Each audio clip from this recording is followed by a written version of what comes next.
अस्सलाम वालेकुम, hello everyone, welcome to my channel. I hope कि आप सब बिल्कुल ठीक ठाक होंगे। तो चलिए आज का व्लॉग स्टार्ट करते हैं। तो आज के व्लॉग में हम आपको बहुत ही मज़े की इजी सी कुछ टिप्स और ट्रिक्स बताएंगे जिससे आपकी लाइफ जो है बहुत इजी हो जाएगी और आपके पास ढेर सारा वक्त अपने लिए बच जाएगा। तो देखिए सुबह सुबह का टाइम है और सबसे पहले हम क्या करते हैं, हमारे इंडिया में हम इंडियंस जो हैं सुबह सुबह चाय पीना प्रेफर करते हैं। तो जैसे ही हम उठते हैं सबसे पहले चाय हम पकने के लिए रख देते हैं। तो यहाँ पर हमने देखिए चाय के लिए दूध लिया है, साथ में हमने पानी लिया है और उसको पकने के लिए रख दिया है। जब अच्छे से उसमें बॉयल आ गया है तब उसके बाद हमने उसमें अदरक डाली है और उसके बाद उसमें छोटी इलायची डाल देंगे। जो फ्लेवर आप डालते हो डाल दीजिएगा और फिर इसके बाद इसे 5-7 मिनट पकने दीजिएगा। अब हम यहाँ पे बताना ये चाह रहे हैं कि जब आपको चाय इस तरह से चाय का पानी जो है आप बना करके रख लिया करिए। आपको पता होगा आपके घर में कितनी चाय पी जाती है, कितना यूज़ होती है चाय, तो उस हिसाब से दूध पानी बना करके उसमें अदरक और छोटी इलायची बना करके एक बार में ही पका करके इसे रख दीजिए। फिर बाद में आपके हस्बैंड बच्चे जो भी चाहें इजीली चाय बना सकते हैं। इसे फ्रिज में उठा करके ठंडा हो जाने पर रख दीजिए। तो यहाँ पर हम तो ऐसे ही करते हैं, सुबह उठ करके दूध में पानी डाल के अदरक और छोटी इलायची डाल करके पका लेते हैं और बाकी जो है उसे स्टोर करके रख देते हैं फ्रिज में और उसके बाद जितनी ज़रूरत होती है निकाल करके चाय बना लेते हैं। बार बार अदरक कूटने की झंझट नहीं है, इलायची डालने की नहीं है, पानी डालने की नहीं है, दूध पकाने की नहीं। दूध तो खैर पकेगा ही, बस एक बॉयल आया उसके बाद चीनी पत्ती जो भी आप डालना पसंद करते हैं डाल करके चाय बना सकते हैं। तो ये ट्रिक आप ज़रूर अपनाइएगा, बहुत ही ईजी वे में चाय आपकी बन जाएगी। और फिर सबसे बड़ी चीज़, बार बार आपको नहीं जाना पड़ेगा किचन में बनाने, आपके बच्चे भी बना सकते हैं, हस्बैंड भी बना सकते हैं। तो जितनी ज़रूरत हो इस हिसाब से आप बना लीजिए। यहाँ पर हमने सुबह सुबह आलिया के लिए इतनी सी चाय बना दी, बाकी स्टोर कर दी है। उसके बाद यहाँ पर हम आते हैं दूध का भगोना, जिसमें दूध हमारा रहता है। जब हम उसको खाली करते हैं तो उसमें दूध जो है वो कुछ बचा रह जाता है, नीचे वालाई जो है लगी रह जाती है। तो कभी भी उसको वेस्ट मत करिए, उसका पानी जो है फेंकिए नहीं, उसमें इस तरह से आटे को नीट कर लीजिए। तो या तो उसमें उसको अच्छे से वॉश करके उसका पानी रख लीजिए और उस पानी से आटे को वॉश कर लीजिए, आटे को नीट कर लीजिए, या फिर उसी बर्तन में आटे को नीट कर लीजिए।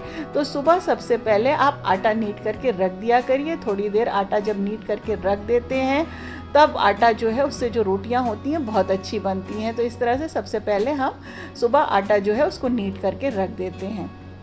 अब चलिए आगे बढ़ते हैं। उसके बाद हमारा काम होता है, सबके घर वही काम होता है, खाना बनना। तो खाने में हम दाल प्रेफर करते हैं।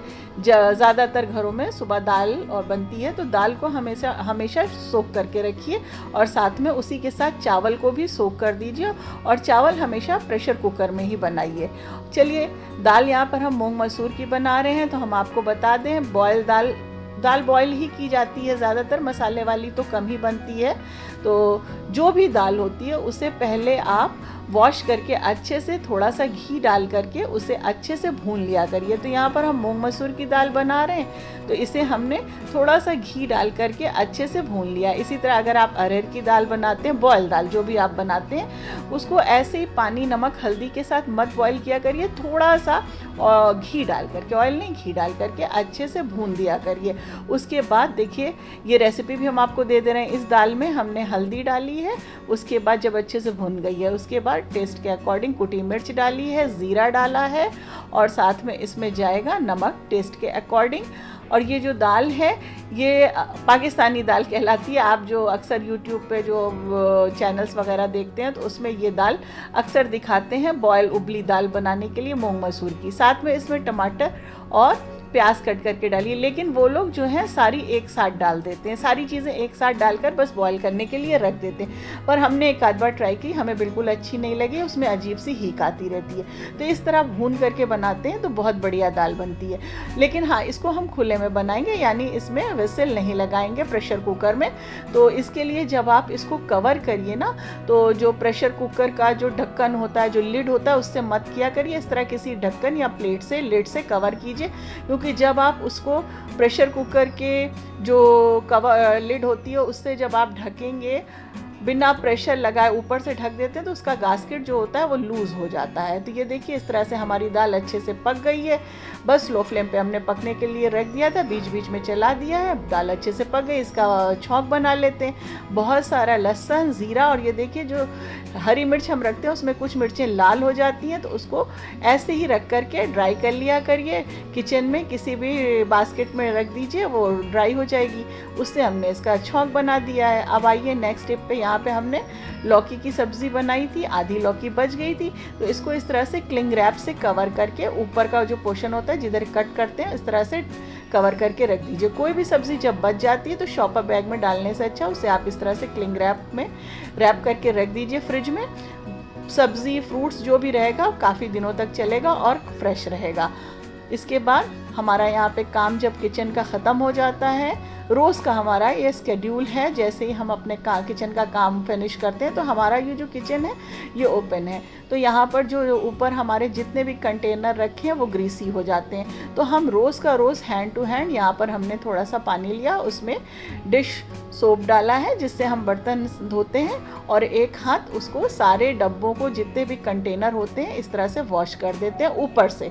तो ये काम जब रोज़ कर लिया जाएगा तो हमारे जो कंटेनर हैं, डब्बे हैं, मसाला बॉक्स हैं, ये सारी चीज़ें गंदी नहीं होंगी और वर्कलोड हमारे ऊपर एक दिन का नहीं पड़ेगा कि एक दिन बैठ करके हमें अच्छे से जमा करना है। और उसके बाद एक ड्राई जो भी कपड़े का है, टुकड़ा है, कुछ भी आपके पास है, टॉवेल है, उससे इस तरह से इसको अच्छे से ड्राई कर लीजिए। तो ये रोज़ का रोज़ जब आप काम करेंगे तो आपके पास जो है जो चीज़ें हैं आपकी बिल्कुल नीट एंड क्लीन रहेंगी। किचन जो है बिल्कुल नीट एंड क्लीन रहेगा, और जब किचन नीट एंड क्लीन होता है तो काम करने में भी मज़ा आता है। तो कितना देर लगेगा? मुश्किल से 5-7 मिनट लगेगा इस काम को करने के लिए। ये देखिए मसाला बॉक्स हमारा, एक में हमने इस तरह से इसमें ये पाउडर्ड मसाले रखे हैं, और उसको भी हम इसी तरह से देखिए एक हाथ इस तरह से मार देते, क्योंकि ओपन है तो रोज़ का रोज़ जब खाना बनता है तो जाहिर सी बात है कि चीज़ें गंदी हो जाती हैं, उस पर ग्रीस जमा हो जाती है। तो ये रोज़ का रोज़ कर लेंगे तो ये चीज़ें गंदी ज़्यादा नहीं होंगी। और जब रिफ़िल करना होता है तो उस दिन हम पूरे अच्छे से कंटेनर को वॉश करके ड्राई करके तब फिर उसको रिफ़िल करते हैं। तो ये काम आप ज़रूर किया करिए। तो ये काम अल्लाह का शुक्र है हम तो करते ही हैं, साथ में हमारी बच्चियां जो हैं जब देखती हैं तो उनको भी इन सब चीज़ों की हैबिट अभी से पड़ गई है। रोज़ तो हम उनसे नहीं कराते, लेकिन हाँ जब वो किचन में जाती हैं तो वो भी इसी तरह से काम को करती हैं। एक बार वो सारी चीज़ों को हाथ इस तरह से लगा देती हैं, मार देती हैं, सारी चीज़ें अपने आप नीट एंड क्लीन रहती हैं और किचन हमारा बिल्कुल वेल मेंटेन टाइडी रहता है। तो ये देखिए सारे कंटेनर हमारे साफ़ हो गए हैं। अब हमारे ऊपर एक्स्ट्रा वर्कलोड नहीं है कि एक दिन करना पड़ेगा। अब जो पानी जो बचा था जिसमें हमने लिक्विड डाल करके बनाया था, उसमें जो भी हमारे किचन टॉवल वगैरह होती गंदी हो जाती है उसे इस तरह से सोक कर दीजिए, साथ में स्क्रबर डाल दीजिए। और ये देखिए ये हमारा कंटेनर जो है ये खाली हो गया था, तो इसको देखिए पहले हम वॉश करेंगे। कोई भी कंटेनर, तेल, मसाला, दाल, कुछ भी चीज़ें हैं, जब भी वो खाली हो जाए उसको रिफ़िल करना है तो पहले उसे वॉश करिए, उसके बाद उसे सुखाइए और सुखाने के बाद फिर उसमें चीज़ों को रिफ़िल करिए। ये आप अपनी हैबिट बना लीजिए। ये नहीं कि उसी में एक बार खाली हुआ तो आप फिर उसी में उसको रिफ़िल कर दीजिए, क्योंकि ऐसा करने से देखिए दाल वगैरह जो है आपकी बहुत जल्दी ख़राब हो जाएंगी। और कभी भी पैकेट में कोई चीज़ मत छोड़ा करिए, उसे कंटेनर में ही भर कर रखा करिए। हम देखते हैं अक्सर लोग जो है पैकेट इकट्ठा करके रख देते हैं, तो ये जो हैबिट है ये बहुत ही गलत है। तो ऐसा करने से अच्छा है कि आप कंटेनर रखिए, ट्रांसपेरेंट कंटेनर रखिए, ताकि आपको पता चल जाए कि आपके पास क्या चीज़ें हैं, कितनी हैं, कब फिनिश होनी है, तो आपको पता भी लगता रहेगा। तो उसके बाद ये देखिए हमारे जो नॉन स्टिक पैन वगैरह होते हैं उसमें जब हम रेगुलर खाना बनाते हैं तो उसमें हल्दी है, तेल है और मिर्ची है, इसका जो है एक ग्रीसी सा हो जाता है, चाहे हम इसको जितना भी वॉश करें। तो इसको वॉश करने का एक तरीका ये होता है कि इसमें पानी डाल दीजिए, साथ में बेकिंग सोडा डाल दीजिए और डिश लिक्विड जो होता है आपके पास वो डाल दीजिए, नहीं तो सर्फ डाल दीजिए जो भी आप यूज़ करते हैं, और इसे अच्छे से इसमें बॉयल आ जाने दीजिए। 3 से 4 मिनट अच्छे से इसको पका लीजिए और इसके बाद इसको आप पैन को वॉश कर दीजिए। देखिए इसमें से सारी चिकनाई जो है वो ख़त्म हो जाएगी और ये बिल्कुल नीट एंड क्लीन हो जाएगा। अब आप इसमें कुछ मीठा भी बना सकते हैं, कोई भी निशान उस पर नहीं आएगा। और उसके बाद जब ये पानी बचता है तो उसको आप ऐसे मत फेंकिएगा, क्योंकि ये बहुत अच्छा सा हमारा जो पानी है ये रेडी हो गया है। तो इस पानी को आप जो है एक बोल में या किसी भी बर्तन में खाली कर लीजिए। पहले तो देखिए हम इसको पका रहे हैं, 5 से 7 मिनट तक हमने इसको अच्छे से पकाया है। उसके बाद इस पानी को हम जो है उसे पलट करके रख लेंगे, और इससे बाकी जो भी काम आपको है, जैसे किचन का ये टाइल्स वगैरह है, आप इसे साफ़ कर सकते हैं। इसके साथ आप अपना गैस स्टोव इससे साफ़ कर सकते हैं, और फिर किचन के जो टॉवेल होती हैं वो आप उसको साफ़ कर सकते हैं। तो इस पानी को भी आप यूज़ कर सकते हैं। तो इस तरह से एक साथ 2 काम हो जाएंगे। तो यहाँ पर हमने सारी चीज़ें इस तरह से साफ़ कर ली हैं, और जो ये बचा है इसमें थोड़ा सा हमने सर्फ ऐड करके इसमें किचन की जो टॉवेल वगैरह है उसको भिगा दिया है। थोड़ी देर में इसको साफ पानी से वॉश कर देंगे, तो सारी गंदगी जो है अपने आप साफ हो जाएगी। तो है ना, ये भी एक अच्छी टिप। आप बोलेंगे हमें आता है, लेकिन वही बात है कि फॉलो नहीं करते हैं हम, तो हमें इसे ज़रूर फॉलो करना चाहिए। तो ये छोटी छोटी सी टिप्स और ट्रिक्स आप यूज़ करिए और अपने किचन में काम जो है इजीली करिए। जब भी आप किचन में जाइएगा आपका किचन जो है वो नीट एंड क्लीन रहेगा, और काम करने में आपको मज़ा आएगा। आपके ऊपर वर्कलोड नहीं रहेगा कि एक दिन में आपको सारा काम करना है, बहुत सारा काम करना है, डीप क्लीनिंग करनी है, क्योंकि एक साथ बहुत सारा काम करने में अक्सर थकावट हो जाती है।